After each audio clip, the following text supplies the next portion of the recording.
So for people right now who are experiencing grief um, for myriad All kinds of reasons. origins and provenances, what's the first step? I mean, what would you tell someone who's listening or to this or watching this? Like, you're grieving, I see you, and here's where you start. You have to be seen. You have to find some community. You got to get some tools. Grief is something we all kind of think we should know how to do.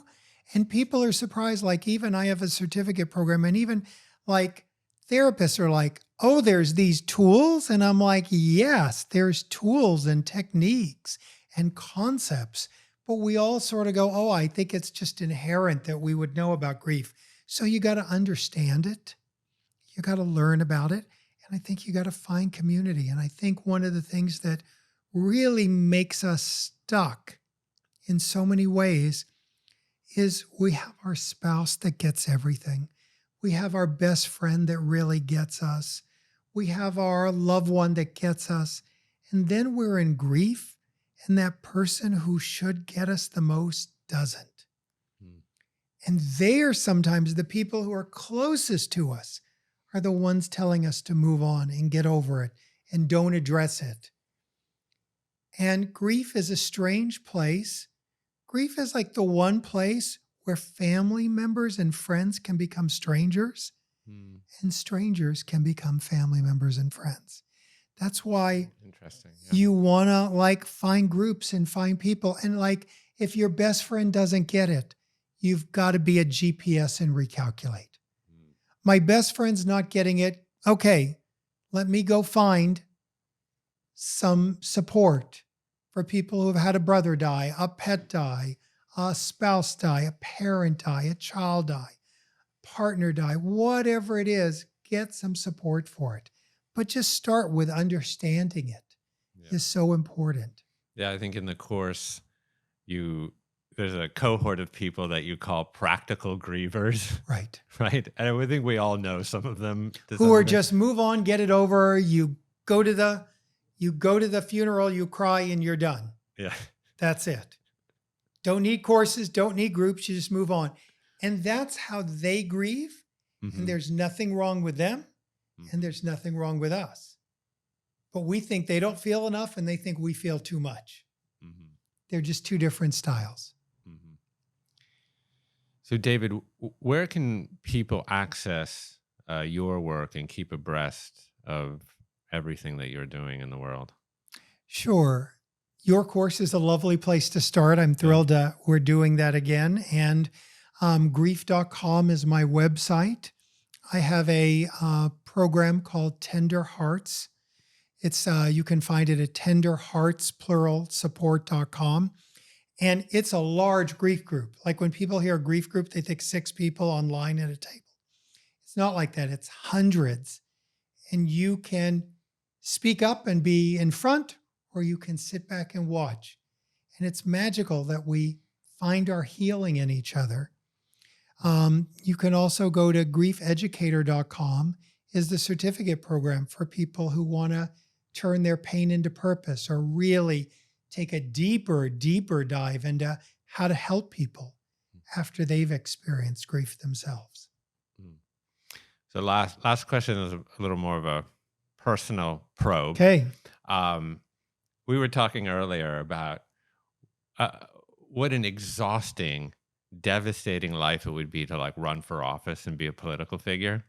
We were talking about that, and you did it. I did it. You yeah. did it in Los Angeles.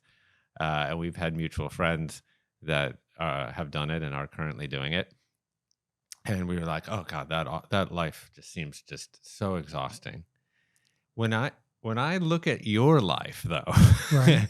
and I imagine the amount of energy and weight that you have to carry for other people, I also wonder that about you. I mean, how do you manage? How do you carry so many other people's grief, or does it light you up and energize you? Well, first of all, anyone who runs for office, bless them. It's the hardest thing in the world to do.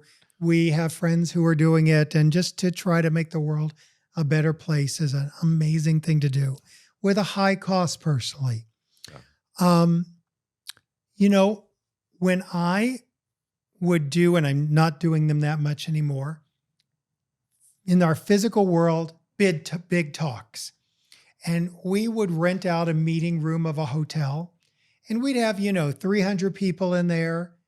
And in the next meeting room of the hotel, they would have the nurses. And in the next one was the realtors. And the next one is the accountants. And at the end of the day, everyone had left. Staff would be cleaning up. And more than once, staff would go, "What were you teaching?" And I would go, "Why are you asking?" And they would go, "Because your group was laughing the most." Mhm. And I would go, "Grief." And they would go, "Grief?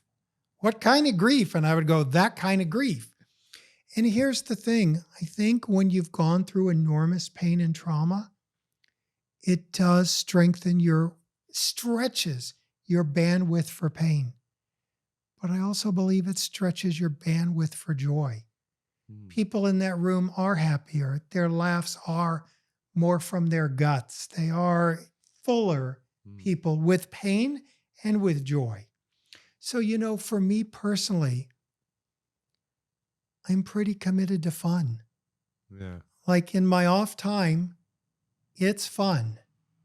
I mean, nothing more fun than a hose and my dog Lucy, who's a chocolate lab, and everyone gets wet and has a great time. I mean, I'm committed to fun, and I think my life isn't as heavy as people would think. Mm-hmm. And it's also really good lessons and boundaries that I do work with a lot of people in extreme pain, but it's theirs. It's not mine. I got to give them the dignity of their own pain and never steal it from them. It doesn't belong to me. So that's how I That's how you do it. keep myself whole in all of this. Well, as you remind us, our grief is a reflection of our capacity to love. To love, yep. And, there's one way to avoid grief, and that's never to love. And who wants that kind of life? I don't want to go on the journey without it. I don't want to do it.